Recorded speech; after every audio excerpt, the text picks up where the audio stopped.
Bom, aqui estamos em Paricatuba, é uma vila localizada às margens do Rio Negro,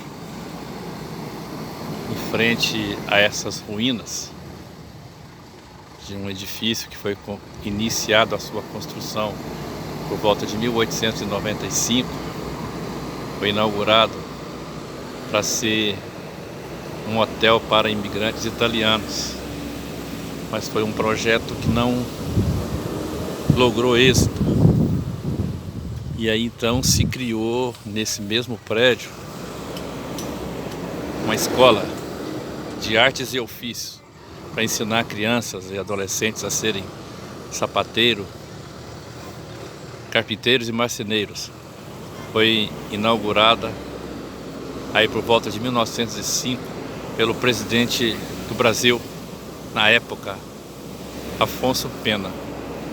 E esse prédio, depois que encerraram as atividades da escola, ele fez parte da casa de detenção, ou seja, foi transformado em um presídio.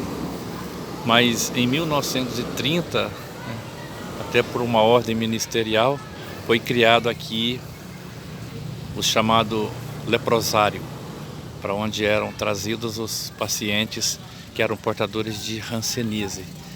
Esse é o leprosário que foi batizado com o nome de um grande sanitarista brasileiro, foi o Dr. Belisário Pena. Então aqui era o leprosário Belisário Pena. Aqui nós temos a entrada principal.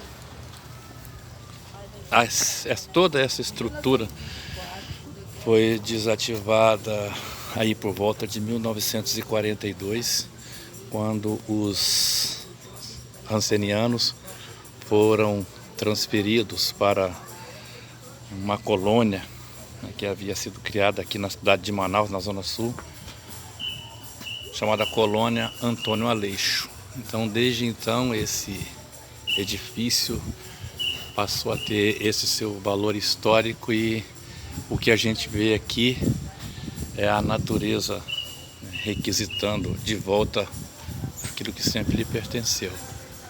E é um edifício carregado de uma aura de tristeza e sofrimento.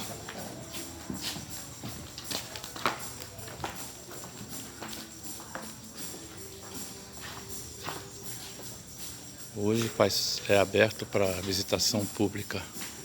Temos aqui a Maria fazendo umas imagens. Aqui temos os corredores internos e os quartos, né, onde as pessoas viviam de maneira subhumana, até segregados violentamente do convívio social e sofrendo um processo que eles dizem que era de tortura psicológica, tortura física, né? Má alimentação.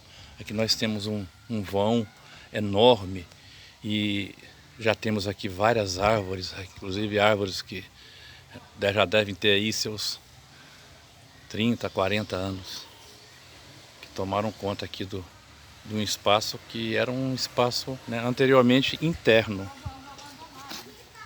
E temos esses corredores aqui. Aí a gente vê as árvores, né, envolvendo a estrutura construída.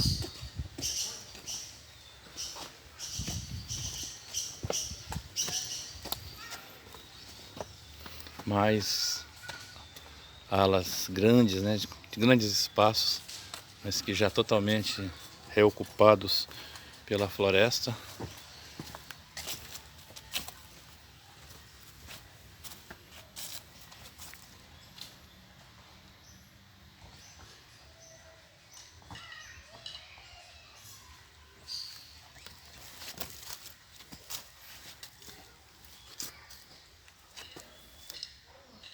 As raízes de uma árvore chamada apuí, chamado apuizeiro, umas raízes que vêm de cima para baixo. As sementes são depositadas no topo das árvores, pelas aves, pelos morcegos, e a partir de então ela gera um cipó que desce na direção do solo e envolve a estrutura que lhe serviu de suporte. Aqui nós estamos ainda num corredor onde ficavam as alas talvez de internação ou de alimentação. E aqui bem no centro nós temos uma área, talvez fosse uma área de convívio, que era uma estrutura retangular.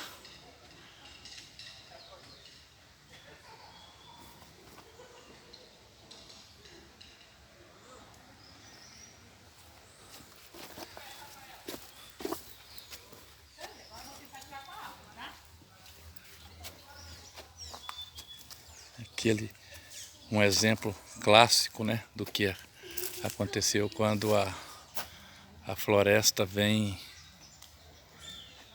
como eu disse agora há pouco, requisitar o que antes lhe pertencia.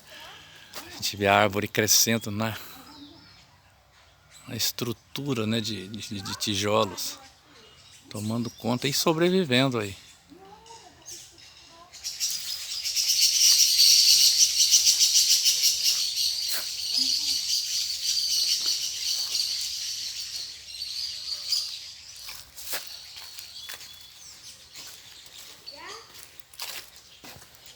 O piso ainda está preservado, né? Talvez seja o piso original.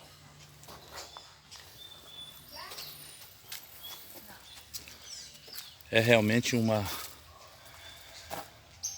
aura realmente mística, de uma carga espiritual diferente. A gente realmente tem a sensação de que há algo diferente ainda acontecendo por aqui. Essa área aqui mais de um acesso mais dificultado, até algum tempo atrás tinha uma estrutura de madeira constituindo um piso que com o tempo foi desabando. Não era o caso aqui, ainda tem o piso, né, original. Aqui nós temos uma outra ala, né, de muito espaço. A gente pode ver que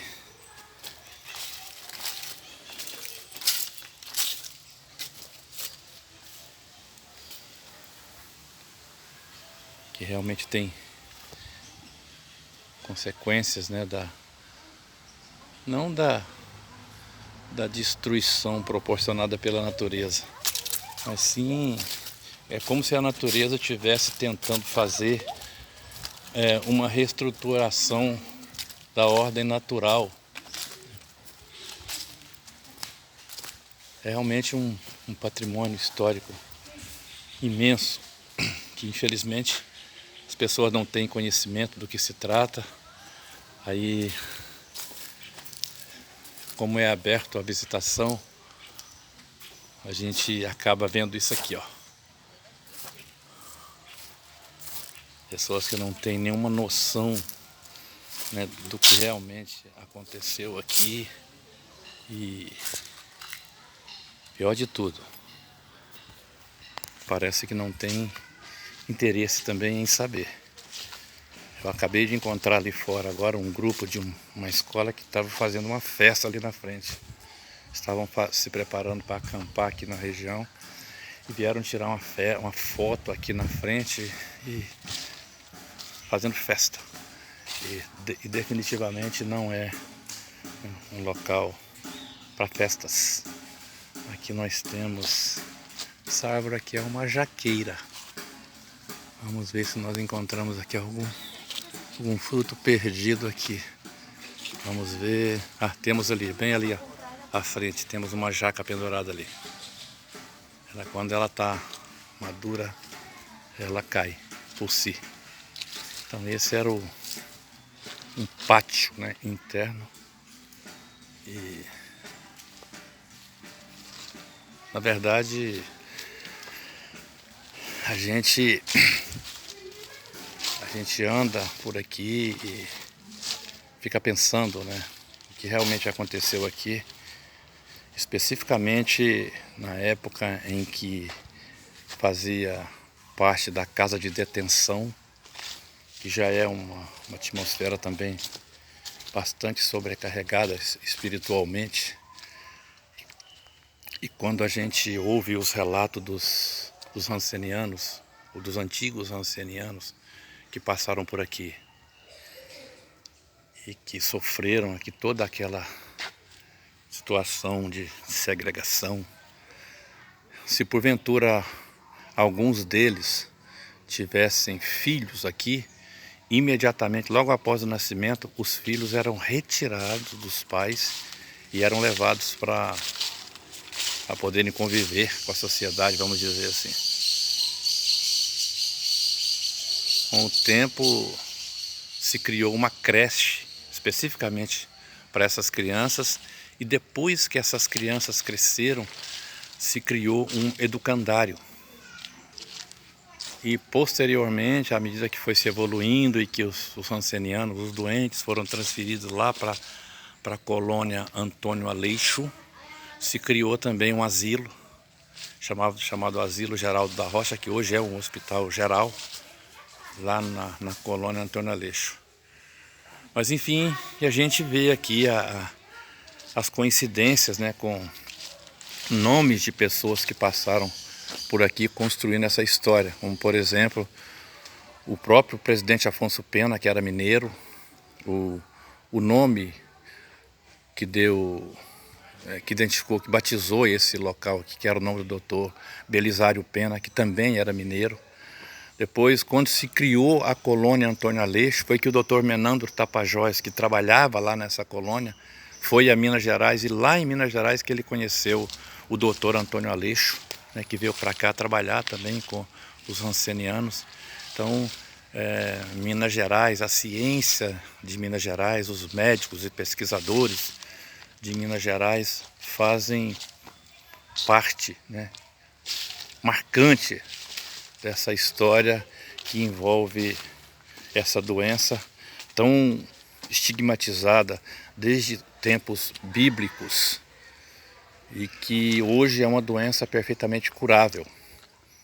O paciente que deu o depoimento dizia: eu não sou ranceniano, eu sou ex-ranceniano. Eu já me livrei da doença, mas as minhas sequelas físicas e emocionais eu vou carregar até o último dia da minha vida.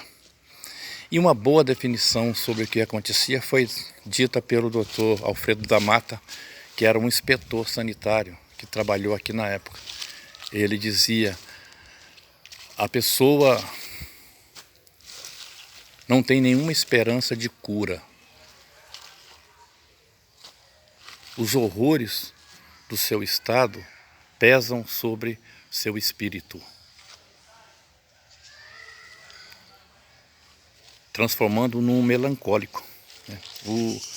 O leproso vivia uma noite intérmina e sem alvorada.